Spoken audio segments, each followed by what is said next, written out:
은혜 받으신 하나님 말씀은 히브리서 1장 13절에서 14절입니다. 하나님이 도우시는 일이라는 제목입니다. 하나님은요, 그가 하고자 하시는 일을 위하여 반드시 권능과 능력과 이적과 표적을 준비하고 계십니다. 특별히 권능들을 준비하고 계세요. 그 일을 맡은 자가 나타나기를 기다리세요. 나타나는 자를 기다리시다가 그 일을 할 수 있는 자가 나타나고 그 일을 하려 할 때에 하나님은 그 일을 맡기십니다. 그래서 이 말씀 준비하지, 믿음을 준비하고 기도를 준비하고 또한 실력을 준비하자라고 말씀을 상고해 봤습니다. 이세 아들들이 여러 명이 있었지만 하나님은 그 아들 중 믿음이 합당한 자를 정해 놓으셨어요. 그러니까 하나님의 마음에 합당한 그 믿음을 갖고 있는 자를 정해놓고 계셨던 거예요. 다윗은 내 마음에 합한 자라 이렇게 표현하시는 거예요. 그러니까 하나님이 합한 그 마음, 하나님이 그 뜻을 이루시려는 그 계획이 있다라는 거죠. 그걸 기다리고 계시는 거예요. 그 일을 맡아줄 자가. 그러니까 다윗이 믿음을 준비했고 다윗이 준비되어 있으니까 용맹성도 준비됐다고 그랬어요. 사자가 양을 펴고 그 아가리를 찧어서 그 입에서 사자 입을 찝어서 그 안에서 양 고기 몇 점 끄집어내는 거거든요. 그래서 끄집어냈다고 표현을 합니다. 그러니까 그 용맹성과 믿음을 준비가 됐던 것 같아요. 그러니까 내 마음에 합한 자라 이렇게 표현해서 다윗을 통해서 이스라엘을 건국하게 만드는 겁니다. 잘 들으셔야 합니다. 이와 같이 하나님의 권능은 하나님을 위해서 쓰려 할 때 하나님이 하나님의 나라를 위해서만 쓰도록 허락하신다는 사실입니다. 하나님께서 그 원수를, 하나님의 그 원수들을 여자의 후손에게 맡깁니다. 원수로 그 발등상이 되게 하셨고, 원수 갚는 일을 그의 고유한 권한에 두셨어요. 하나님이 원수 갚는 일에 고유한 권한을 예수에게 맡기십니다. 로마서 12장 14절로 21절까지 보면요. 제가 또문또문 읽어드릴게요. 너희를 핍박하는 자를 축복하라. 축복하고 저주하지 마라. 이렇게 이제 14절에 말씀하시는데 중간에 보면 아무도 악으로 악을 갚지 말고 이렇게 말씀을 해요. 또 내 사랑하는 자들아 너희가 친히 원수 갚지 말고 진노하심에 맡겨라. 기록되었을 때 원수 갚는 것이 내게 있으니 내가 갚으리라 하시고 주께서 말씀하시니라 내가 네 원수가 줄이거든 먹이고 목마르거든 마시오래 그리함으로 내가 숯불을 그 머리에 쌓아놓으리라 악에게 지지 말고 손으로 악을 이기라 라고 21절까지 이렇게 말씀을 합니다. 하나님께서 심판하는 영을 심판할 수 있는 그 모든 심판하는 권세를 아들에게만 맡기세요. 이런 일에 권능을 쓰려고 구하는 것은 잘못되는 거예요. 하나님 내게 권능 주셔서 내가 원수들 다리 몽둥이 다 부러뜨리고 눈구멍을 다 뽑아놓고 읽겠습니다. 이거 하지 말라는, 이런 권능 구하지 말라는 거예요. 거듭난 그리스도인에게 권능 주심은 선한 목적, 그 일만을 위해서 허락하신다는 사실입니다. 권능은요, 천사들을 결단코 함께 역사하지 않습니다. 그렇게 악한 일에, 저주하는 일에, 마이클 잭슨이 그랬다는 거 아니에요. 마이클 잭슨에 반대되는, 음악도 잘했지만 마이클 잭슨에 반대되는 사람을 죽이려고 흑마술사를 돈으로 고용해가지고 죽여주면 몇백만 달러 주겠다고, 몇십억 주겠다고 이럴 정도로. 세상은 그렇게 할지라도 우리 성령, 하나님의 그 성도들은, 하나님의 권능, 천사들은 결단코 그렇게 역사하지 않습니다. 왜냐하면 그들의 임무가 그게 아니에요. 예수의 사람은 안진뱅이가 있거든. 예수 이름으로 사용해서 예수 이름으로 인하여 예수 권능으로 그를 일으켜서 걷게 할 수 있어요. 그러나 정상적인 사람은 안진뱅이 만들 수는 없다는 거죠. 예수 이름 명으로 안진뱅이 되라 이럴 수 없다는 거죠. 눈구멍 쑥 빠져라 말할 수 없는 거죠. 그런 권능을 주신 일이 없어요. 하나님의 권능은 하나님의 의의 도구로 사용할 수 있어요.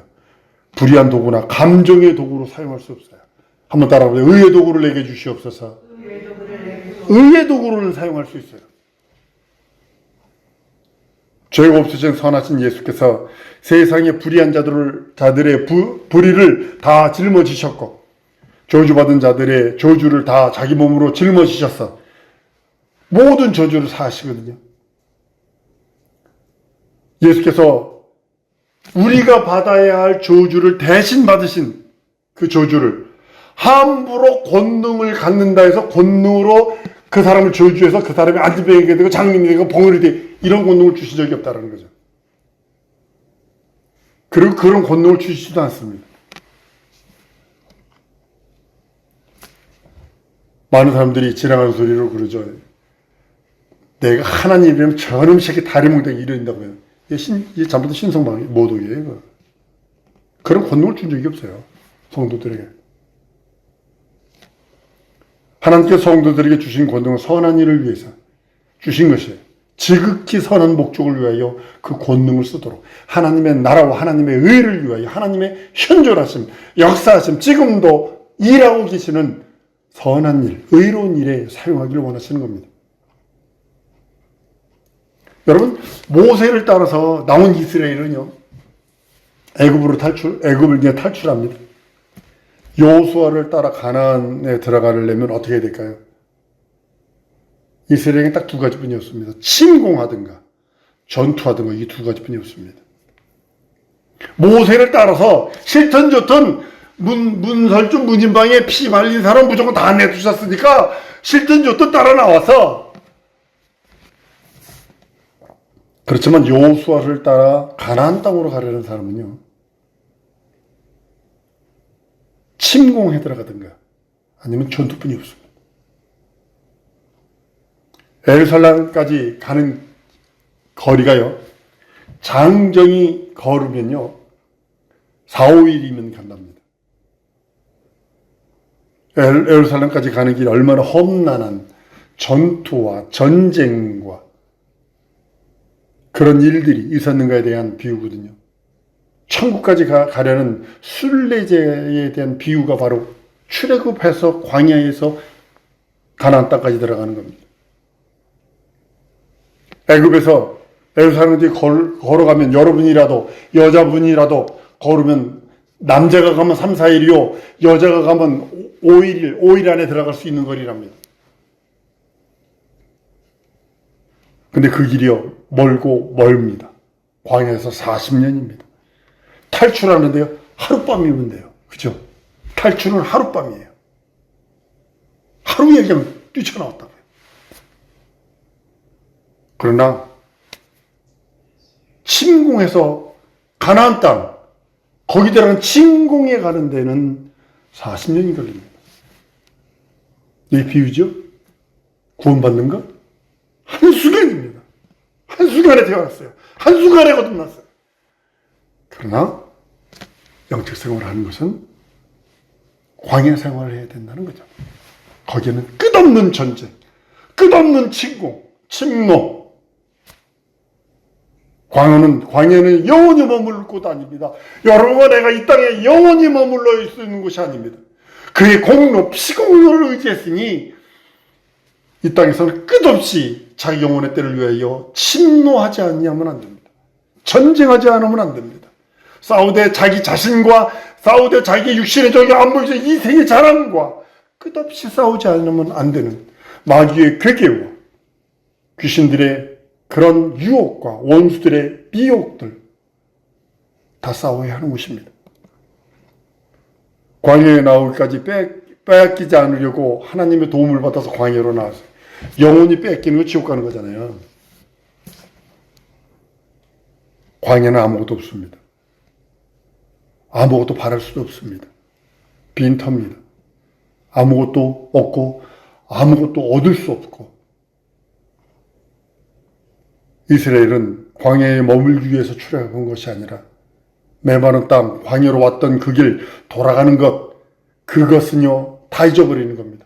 신앙을 갖고 다시 태어났던 사람들이 다시 돌아갑니다. 예전의 삶으로 돌아가 버립니다. 영원한 죄의 노예, 저주와 사망의 노예가 되어 이거 절망스러운 겁니다. 자기 의지도 생명도 미래도 희망도 없는 일이 메마른 광야에서 다시 애굽으로 돌아가 버리는 겁니다. 예루살렘에 향하여 침공하여 들어가는, 전쟁하여 들어가는 그 길은 얻는 길입니다. 영원한 영생의 길입니다. 미래가 있고 희망이 있는 적과 꿀이 흐르는 그런 곳입니다. 하나님은 이스라엘이 광야에 나오기까지 탈출하는 자를 도와주셨어요. 동일하게 우리도 세상이라는 곳에서 그리스도에게 돌아오기까지 탈출하도록 하나님이 도와주십니다.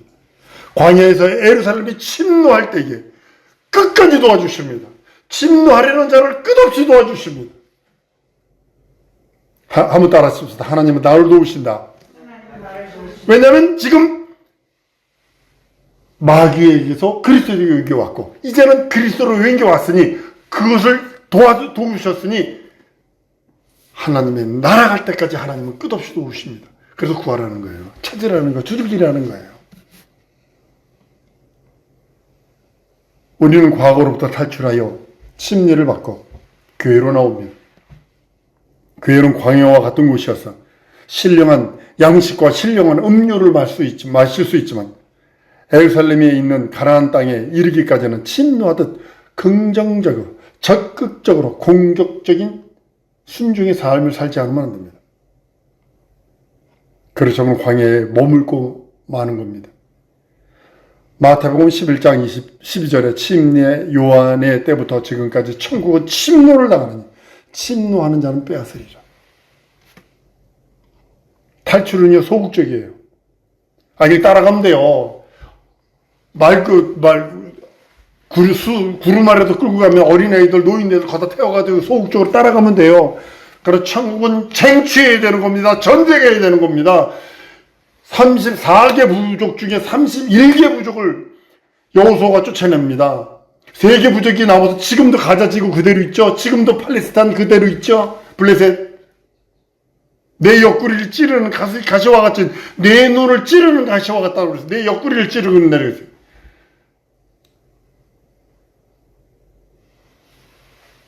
교회 생활은 침노하는 생활입니다.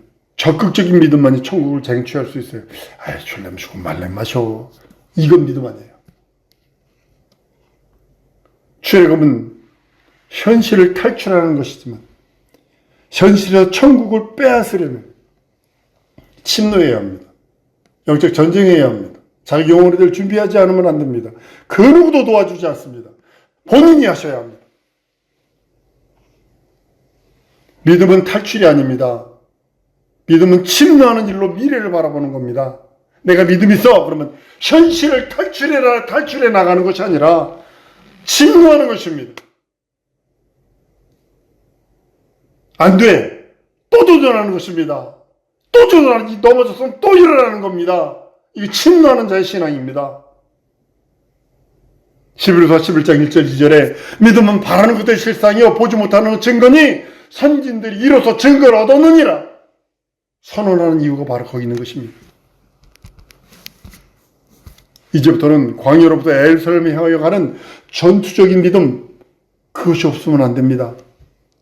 모세는요 음성 듣고 그냥 그대로 예 말씀하십시오 따라가겠습니다 했다면 여호수아는요 말씀만 하십시오 내가 가겠습니다 말씀만 하세요 난 전쟁하겠습니다.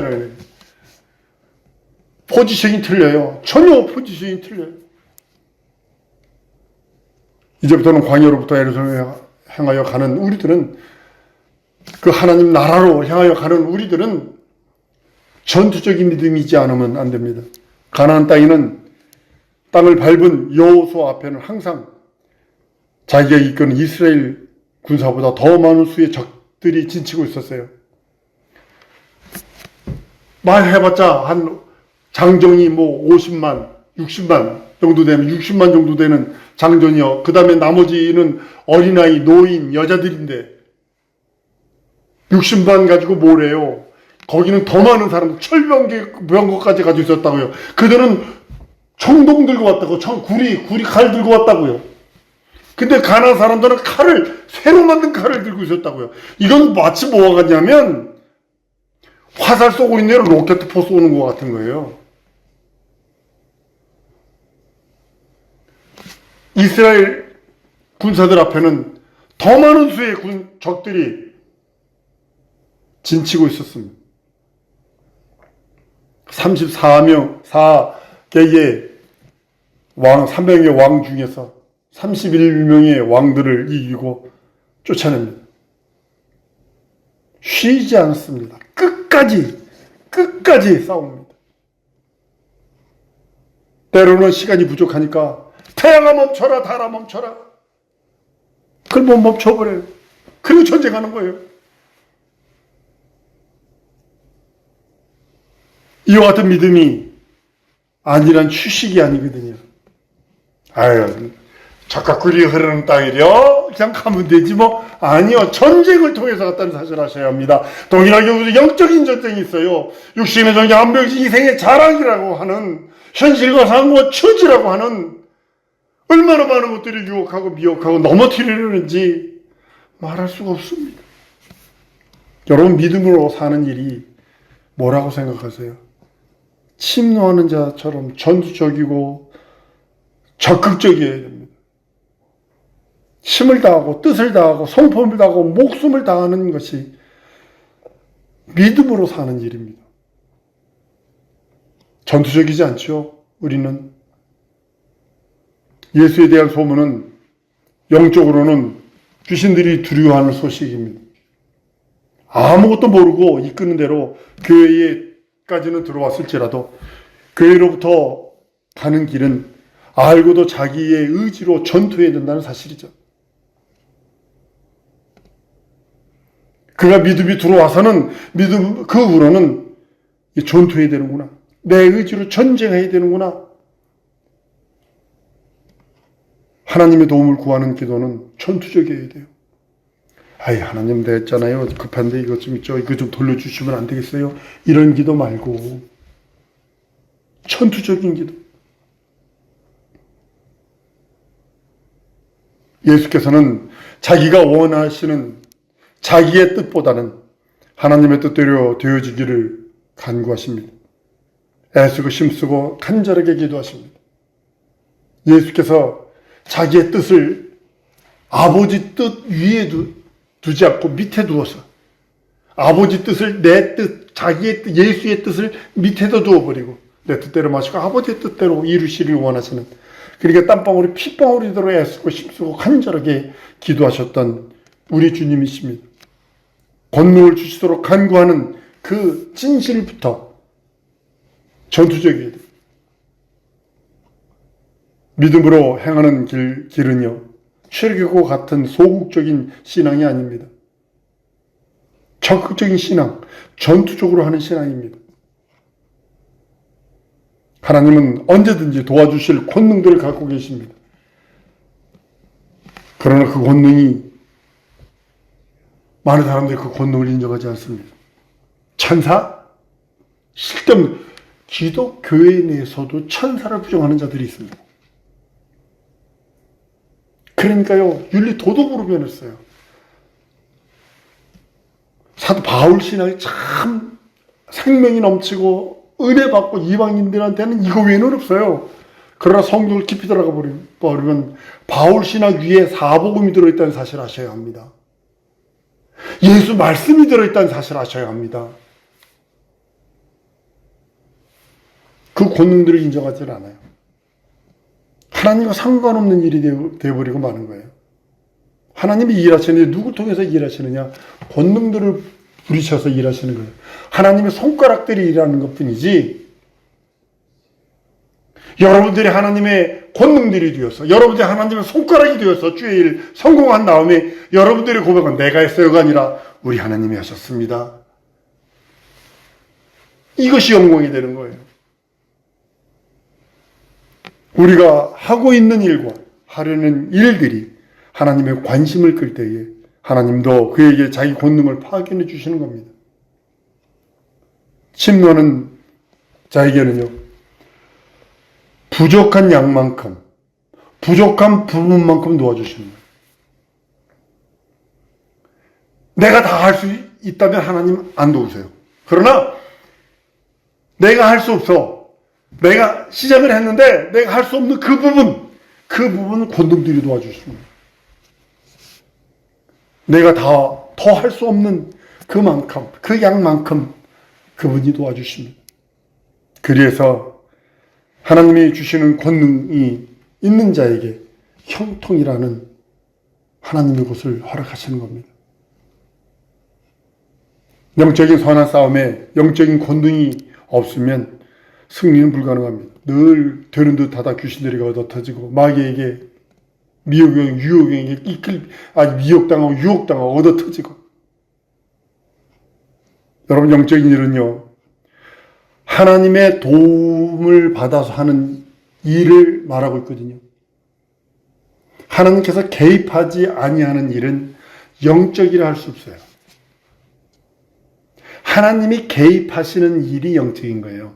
그래서 영적으로 하나님의 도움을 받기를 원한다. 그러면 하나님의 개입을 전제로 하고 있다는 사실이죠.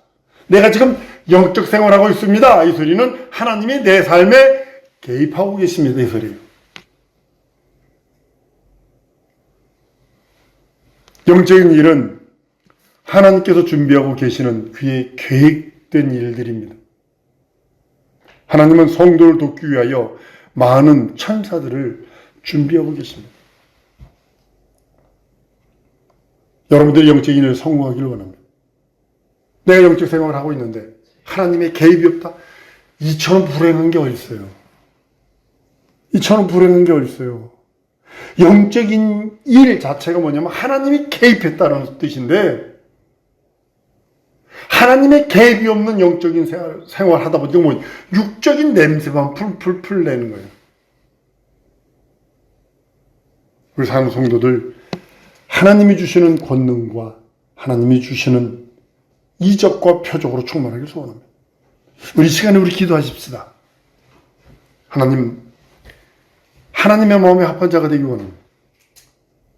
믿음을 준비하고, 합한 자가 되기 위해서 믿음을 준비하지만 안 됩니다. 기도가 준비되지 않으면 안 됩니다. 실력이 준비되지 않으면 안 됩니다. 한번 따라 하십시다. 믿음을 준비하자. 기도를 준비하자. 실력을 준비하자. 이 세 가지가 준비될 때 하나님께서 그 사람을 쓰시는 겁니다. 사도 바울이 준비되니까 하나님께서 그를 몰아주십니다. 베드로가 준비되니까 베드로에게 몰아주시는 겁니다. 동일한 것입니다. 이 시간에 하나님, 내가 주의 일을 성공하기 원하니, 내 영혼의 때를 준비하기 원하니, 주의 일을 성공하기 원하니, 내게 주의 일을 맡겨주시옵소서. 내게 주의 일을 주시옵소서. 주의 일을 성공할 수 있도록 나를 도우시옵소서. 우리 다 같이 동성으로 기도하십니다.